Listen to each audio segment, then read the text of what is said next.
உள்ளே இருந்து வெளியில் வருது. சபை பீடத்தில் நீங்கள் 2 தவறு வந்திருப்பீங்களா, அந்த சபை பீடத்துலேருந்து வெளியில் வருது. வெளியில் வந்த அடுத்த நொடியே என்னோடய ஆன்மா வந்து அது மேலே ஏற்றிக்கிடுது. அது மேலே ஏற்றிக்கிட்டு வள வரையில் ஒவ்வொருத்தங்கிட்டையா அந்த ஒரு வேறு கொடி மரமாக சுற்றி கொண்டு இருக்குங்களா, அந்த சொத்தி மரத்தை கொண்டு வந்து சட சட சட சட சடன்னு வெட்ட சொல்லுது. வேலையா வேறு வேறு அதான் அகத்திய பெருமான் கேட்டுக்கிட்டே இருக்காரு. அதான் நான் எங்கே போய் கேட்கன்னு அவருக்கு அடுத்து சிதர்கள்ட்ட என்னன்னு பார்த்து சொல்லுன்னு கட்டளை போட்டுக்கிட்டு இருக்காரு. அது வேறு வேறு கிடையாது. வேறு வேறு பூரா அந்த மரத்தை வேறு பூரா கொடி மரத்தை தண்டை தேடுறான். அது மாதிரி கேட்டோம் நாங்கள். அந்த வேறு தான் வேளான்னு அந்த வேறு சுற்றிக்கிட்டு இருக்கு. அந்த வேரை பூரா நான் அந்த நாகத்தை மேலே உட்காந்து போய் சட சட சடசன்னு வெட்டிக்கிட்டே போய்கிட்டே இருக்கு. சரி சரி சரி, அப்படி கூறு. அதற்கு விடை அகத்தியனிடம் உள்ளது.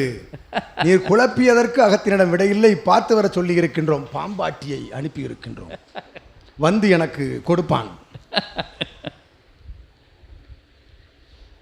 நாக நிலை சுற்றி வந்து கொண்டிருந்த பொழுது உன் ஆன்மா அதன் மேல் அமர்ந்தது. உன் ஆன்மாவிற்குள் நாகம் அமர்ந்திருக்கின்ற காட்சி, நாகத்தின் மேல் உன் ஆன்மா அமர்ந்தது போல் உனக்கு தெரிந்த காட்சி என்று அகத்தியன் உரைக்கின்றோம். அது ஒரு நிலை. ஒவ்வொரு சீடர்களையும் அத்தகைய நிலை சுற்றி வருகின்ற பொழுது உன் ஆன்மா என்ன செய்து கொண்டிருந்ததெனில், இவ்வாறு அந்த கண்ட காட்சி வேர் சுற்றி வருவது போல் அந்த வேர்களை எல்லாம் வேற இருக்கின்றது. அவ்வேர் எதுவெனில் எதுவாக இருக்கும்? தெரியாதா? என்னவாக வேறு இருக்கும்?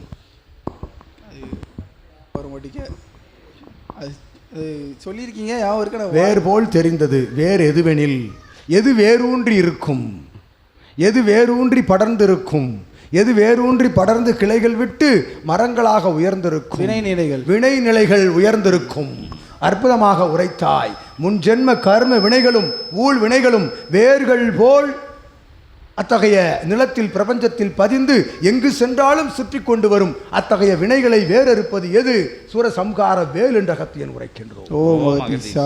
அந்நிலை கொண்ட காட்சியைத்தான் கண்டாய். சித்தனவனுக்குள் இருந்து புறப்பட்ட வேல் அது. சென்று அடைவதும் அவனுக்குள், புறப்படுவதும் அவனுக்குள் இருந்து அவ்வேல் அத்துணை சீடர்களின் வினைகளையும் வேறறுத்து எக்காலத்தில் செய்கின்றது. அவன் சரணடைந்து சிவசபையில் தவம் இருக்கின்ற பொழுது அந்நிலை நடக்கின்றது என்கின்ற சூட்சமத்தை உனக்கு அறியப்படுத்தி இருக்கின்றான் சித்தன் என்று உரைக்கின்றோம். அதன் சூட்சமத்தை கண்டாய். வாழ்த்துக்கள் அகத்தியன், வாழ்த்துகின்றோம். ஒரு தடவை குழப்பி விட்டாய். பாம்பாட்டி வருவான், சிவசோலையிலிருந்து வருவான்.